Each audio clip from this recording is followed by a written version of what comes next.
ገንዘቦ በየወሩ የት እንደሚጠፋ ያውቃሉ? ገቢው እየጨመረ ቢሄድም በወሩ መጨረሻ ገንዘብ እንደማይበቃዎት ይሰማዎታል። ብዙ ሰዎች ይህ ችግር ገቢያቸው ትንሽ ስለሆነ እንደሆነ ያስባሉ። ነገር ግን እውነታው ሌላ ሊሆን ይችላል። ገንዘቦን የሚያጠፋው አንድ ትልቅ ግዢ ሳይሆን በየቀኑ የምትደግሟቸው ትንሽ ልማዶች ሊሆኑ ይችላሉ። አንድ ትንሽ ወጪ ችግር አይመስልም፣ ሁለት ትንሽ ወጪዎችም ችግር አይመስሉም። ነገር ግን በየቀኑ ሲደጋገሙ በወርና በዓመት ትልቅ ገንዘብ ይሆናል። ዛሬ ገንዘቦን በዝምታ የሚያጠፉ 7 የዕለት ተዕለት ልማዶችን እንመለከታለን። በመጨረሻም እነዚህን ልማዶች በምን መተካት እንደሚችሉ እንገነዘባለን። 1. ያለ ዕቅድ ገንዘብ ማውጣት። ወርሃዊ ገቢውን ምናልባት ያውቃሉ፣ ግን ገንዘቦ በትክክል የት እንደሚሄድ ያውቃሉን? ብዙ ሰዎች ገንዘባቸውን የሚያወጡት በአንድ ትልቅ ግዢ ብቻ አይደለም። ይልቁንም ይህ ትንሽ ነው በሚል ሐሳብ የሚያደርጓቸው ብዙ ያልታቀዱ ወጪዎች በመጨረሻ ትልቅ ጉድለት ይፈጥራሉ። ስለዚህ ገንዘቦ ከመውጣቱ በፊት የት እንደሚውል ይወስኑ። በጀት ማውጣት ገንዘብን መገደብ ብቻ አይደለም፣ ገንዘቦን የት መዋል እንዳለብዎት መወሰን ነው። 2. በስሜት ተገፋፍቶ ግዢ መፈጸም። ተበሳጭተዋል፣ ደክሞዎታል፣ ተጨንቀዋል፣ ወይም ቀኑ አስቸጋሪ ነበር። ከዚያም አእምሮ በፍጥነት የሚያስደስትዎትን ነገር እንዲገዙ ሊገፋፋዎት ይችላል። ግዢው ለጥቂት ጊዜ ጥሩ ስሜት ሊሰጥዎት ይችላል፣ ግን ስሜቱ ሲያልፍ ወጪው ይቀራል።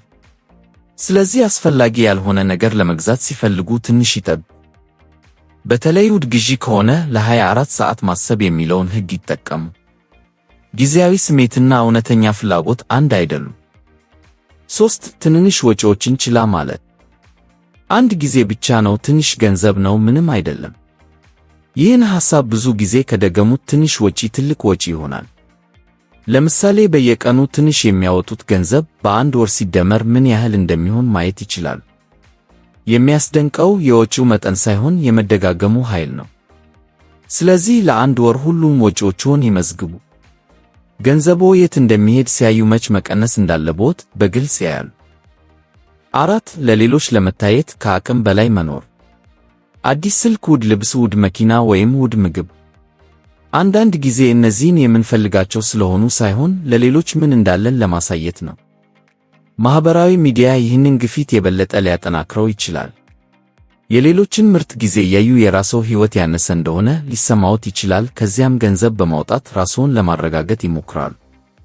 ግን እውነተኛ የገንዘብ ስኬት ለሌሎች ማሳየት አይደለም፣ የሌሎችን ሕይወት ሳይከተሉ በአቅምዎ መኖር ነው። 5. የማይጠቀሙባቸውን አገልግሎቶች በየወሩ መክፈል። ስልክ፣ ኢንተርኔት፣ የኢንተርኔት አባልነቶች እና የማትጠቀሙባቸው የተለያዩ የወርሃዊ ክፍያ አገልግሎቶች አሉ። እያንዳንዱ ክፍያ ትንሽ ሊመስል ይችላል፣ ነገር ግን በየወሩ ሲቀጥል በዓመት ትልቅ ወጪ ይሆናል። ዛሬ የማትጠቀሙበትን አንድ አገልግሎት ፈልገው ይሰርዙ። በየጥቂት ወሩም የሚከፍሉትን አገልግሎቶች ይገምግሙ። የማትጠቀሙበት ነገር የሚከፍሉበት ገንዘብ ለሌላ የተሻለ ዓላማ የሚውል ገንዘብ ነው። 6. ሁልጊዜ ምቾትን ከገንዘብ በላይ ማስቀደም። በቤት ማዘጋጀት ሲችሉ ውጭ መመገብ፣ ትንሽ ርቀት በእግር መሄድ ሲችሉ ለትራንስፖርት መክፈል ወይም ቀላል ነገርን በገንዘብ ማስፈጸም። አንድ ጊዜ ምቾትን መምረጥ ችግር አይደለም። ነገር ግን ምቾት የዕለት ተዕለት ልማድ ሲሆን ወጪዎች ሳይታወቁ ይጨምራሉ። ምቾት ሁልጊዜ ነፃ አይደለም። አንዳንድ ጊዜ የምቾት ዋጋ የወደፊት የገንዘብ ነፃነቶ ሊሆን ይችላል። 7. ገንዘብ ማስቀመጥን ሁልጊዜ ለነገ ማስተላለፍ። በቀጣዩ ወር እጀምራለሁ፣ ገቢዬ ሲጨምር እጀምራለሁ፣ ትንሽ ገንዘብ ሲተርፍ አስቀምጣለሁ። እነዚህ ሐሳቦች የተለመዱ ናቸው። ችግሩ ግን ገንዘብ እስኪተርፍ ድረስ መጠበቅ ነው። ምክንያቱም መጀመሪያ ወጪዎችዎን ካሟሉ በኋላ ለማስቀመጥ የሚቀር ገንዘብ ብዙ ጊዜ አይኖርም። ስለዚህ ከወጪ በኋላ የሚቀረውን ገንዘብ ለማስቀመጥ ከመጠበቅ ይልቅ ገቢውን ሲያገኙ በመጀመሪያ ለወደፊቱ የሚሆን ገንዘብ ይለዩ። መጠኑ ትንሽ ቢሆንም በየወሩ ማስቀመጥ ይጀምሩ። ምክንያቱም የተሻለ የገንዘብ ሕይወት የሚገነባው በአንድ ትልቅ ገንዘብ ሳይሆን በትንሽ ግን በተደጋጋሚ ጥሩ ልማዶች ነው። ዛሬ የጀመሩት ትንሽ የማስቀመጥ ልማድ ነገ ትልቅ የገንዘብ ደህንነት ይገነባል። አሁን እነዚህን 7 ልማዶች እንደገና እናስታውስ። ያለ ዕቅድ ገንዘብ ማውጣት፣ በስሜት ተገፋፍቶ ግዢ መፈጸም፣ ትንንሽ ወጪዎችን ችላ ማለት፣ ለሌሎች ለመታየት ከአቅም በላይ መኖር፣ የማይጠቀሙባቸውን አገልግሎቶች በየወሩ መክፈል። ሁልጊዜ ምቾትን መምረጥ። ገንዘብ ማስቀመጥን ለነገ ማስተላለፍ።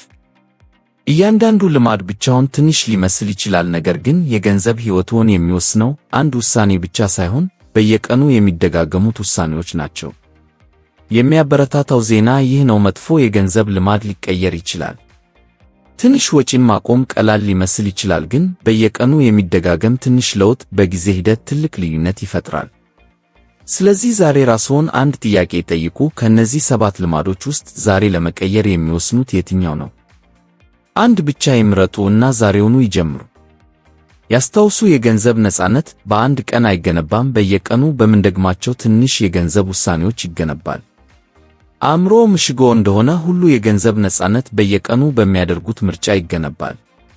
ገንዘብዎን ይቆጣጠሩ፣ ልማዶችዎን ይቆጣጠሩ፣ ወደፊትዎን ይገንቡ። ይህ ቪዲዮ ጠቃሚ ሆኖ ካገኙት ለሌሎችም ያጋሩ፣ ቻናሉን ይከተሉ።